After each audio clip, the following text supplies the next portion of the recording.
Volkswagen Passat B8 key battery replacement.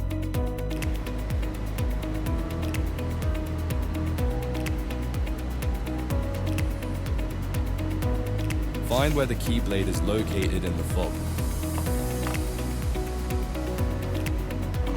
Pry up the base of the key blade from the bottom of the fob and slide it out halfway. Hold the key fob with the back cover facing you. Press down on the key blade to detach the back cover. Take off the back cover. Remove the old battery by gently prying it out with a flathead screwdriver.